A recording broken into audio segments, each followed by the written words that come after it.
मी प्रियंका. शंखनाद न्यूज चॅनलच्या मराठी बातमीपत्रात आपलं स्वागत आहे. बघूयात आजच्या महत्त्वाच्या घडामोडी. छगन भुजबळ हे येवला लासलगाव मतदारसंघात 5व्यांदा आमदार झाले असून यावेळी त्यांना नाशिक जिल्ह्याच्या पालकमंत्री पद मिळावे याकरता येवल्यात राष्ट्रवादीच्या पदाधिकारी तसेच भुजबळ स्पर्धकांनी येवला मतदारसंघात शहरातील महामृत्युंजय मंदिरात महादेवाची महाआरती करत साकडे घातले आहे.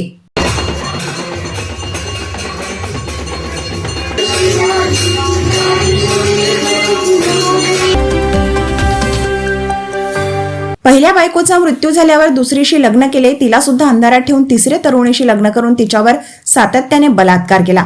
तिने पोलीस ठाणे गाठले. या प्रकरणी तक्रार दाखल झाल्यावर विष्णुनगर पोलिसांनी प्रवीण पानेरकर या 42 वर्षीय आरोपीला अटक करण्यात आली आहे. त्याला न्यायालयात हजर केले असता न्यायालयाने त्याला 2 दिवसाची पोलीस कोठडी सुनावली आहे. प्रवीण याने अन्य काही महिलांसोबत हा प्रकार केला आहे का याचा तपास पोलिसांनी सुरू केला आहे. आणि त्यानंतर तिचे न्यूड फोटोज काढून ते ब्लॅकमेल करून वारंवार तिच्याशी तसे संबंध ठेवले. त्यानंतर तिच्याशी लग्न केलं.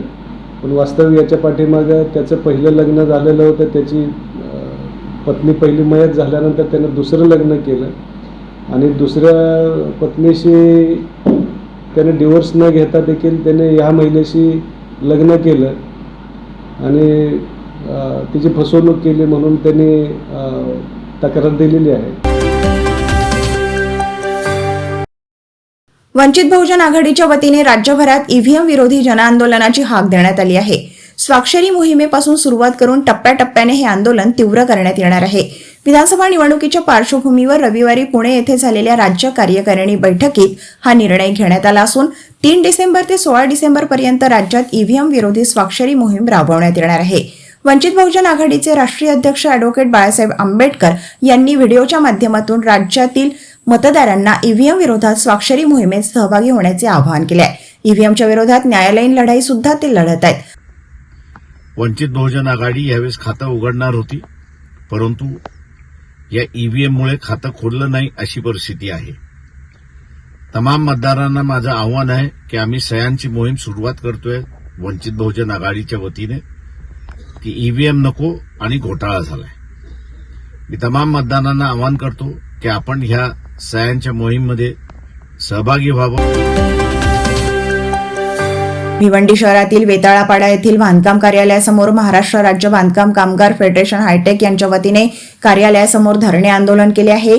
सरकारने कल्याणकारी मंडळ बनवले आहे, परंतु आतापर्यंत हे सगळे कामगार कुठूनही आपला फॉर्म भरत होते, पण आता सरकारने ते सगळं पोर्टल बंद केलं असून बाहेरून फॉर्म भरू शकत नसल्याने कामगारांना बांधकाम कार्यालय येथे चक्रा माराव्या लागत असल्याने पोर्टल बंद असल्यामुळे त्यांना या सुविधा मिळत नसल्याने हे आंदोलन करण्यात आले.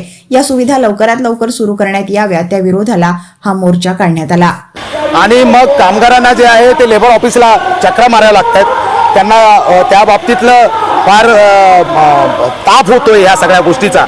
शिवाय त्यांना लाभाच्या ज्या सोयी आहेत त्या सुद्धा बंद करून ठेवले, ते सुद्धा पोर्टल बंद केलेलं आहे. म्हणून त्या विरोधात आम्ही हा मोर्चा काढलेला आहे.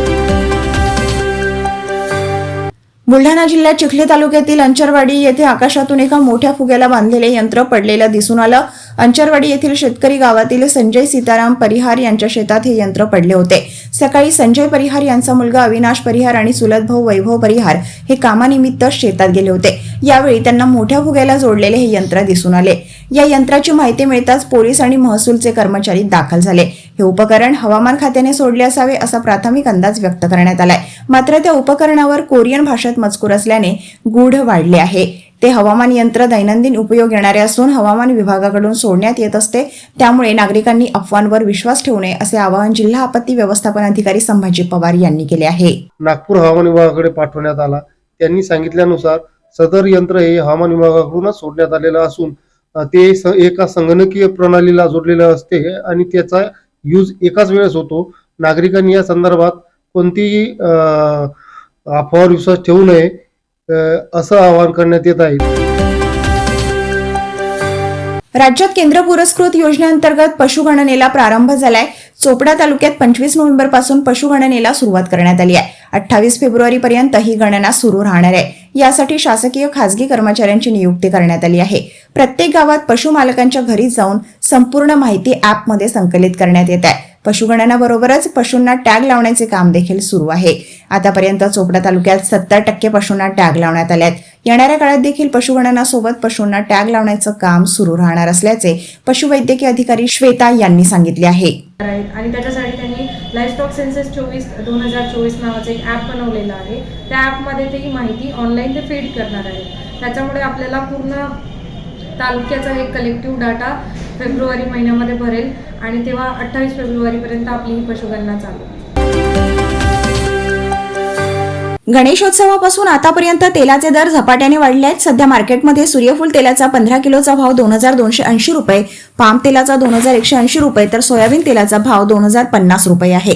व्यापाऱ्यांच्या मते पाम तेलाच्या दरात तब्बल 300 रुपयांची वाढ झाली असून सूर्यफूल तेलावर 25% आयात शुल्क लावल्यास दर आणखी वाढण्याची शक्यता आहे. सध्या सोयाबीन तेलाचे भाव कमी आहे. दुकानदारांच्या म्हणण्यानुसार तेलाच्या वाढत्या किमतींमुळे सामान्य ग्राहकांना मोठा आर्थिक फटका बसत आहे. वाढती दरवाढ ग्राहकांसाठी अडचणीची ठरत असून सर्वसामान्यांच्या जीवनावर याचा गंभीर परिणाम होत आहे. सरकारने तेलाच्या किमती कमी करण्यासाठी ठोस उपाययोजना करावी अशी ग्राहक आणि व्यापाऱ्यांची मागणी आहे, जेणेकरून तेल परवडण्याजोगं होऊन सर्वसामान्यांना दिलासा मिळेल. सूर्यफूल का अभी रेट चालू है 15 किलो का 2280 और पाम तेल का चालू है अभी 2180. हाँ, ओनली 100 रुपीज़ का ही डिफरेंस है. बट सोयाबीन का काफ़ी नीचे है. सोयाबीन का 2050 का रेट चालू है. गेल्या वर्षीच्या पीक विम्यापासून वंचित असलेल्या पात्र अपात्र शेतकऱ्यांना तातडीने पीक विमा द्या या मागणीसाठी क्रांतिकारी शेतकरी संघटनेचे नेते संस्थापक अध्यक्ष रविकांत तुपकर यांनी आज बुलढाणा जिल्हा कृषी अधीक्षक कार्यालयात शेतकऱ्यांसह धडक दिली आहे. बुलढाणा जिल्ह्यात AIC पीक विमा कंपनीने गेल्या वर्षीच्या रब्बी हंगामातील पोस्ट हार्वेस्टिंग अंतर्गत पात्र असलेल्या व चुकीचे कारण दाखवून अपात्र केलेल्या 1,26,269 शेतकऱ्यांना अद्याप पीक विम्याचा मोबदला दिला नाही. त्याचबरोबर खरीप हंगामात चुकीची कारणे देऊन अपात्र केलेल्या 70,831 शेतकऱ्यांना पीक विमा देण्याचे कंपनीने मान्य केले आहे. त्या शेतकऱ्यांना ही कंपनीने अद्याप पीक विम्याचा मोबदला दिला नाही. त्यामुळे तातडीने शासन स्तरावर पाठपुरावा करून वंचित शेतकऱ्यांच्या खात्यावर पीक विमा रक्कम जमा करावी अशी आग्रही मागणी रविकांत तुपकर यांनी जिल्हा कृषी अधीक्षकांकडे केली आहे. त्या अनुषंगानं शासनाकडून जो दुसरा हप्ता यायचा बाकी आहे त्याच्यासाठी तातडीनं कृषी सचिवांची भेट घेऊन फायनान्स मिनिस्टर, फायनान्स सेक्रेटरीची भेट घेऊन ते पैसे टाकून घ्या आणि आठवड्याभरामध्ये शेतकऱ्यांच्या खात्यामध्ये ही रक्कम जमा करा अशी मागणी आम्ही केलेली आहे. पुन्हा भेटूयात नवीन बातमीपत्रासह. तोवर नमस्कार.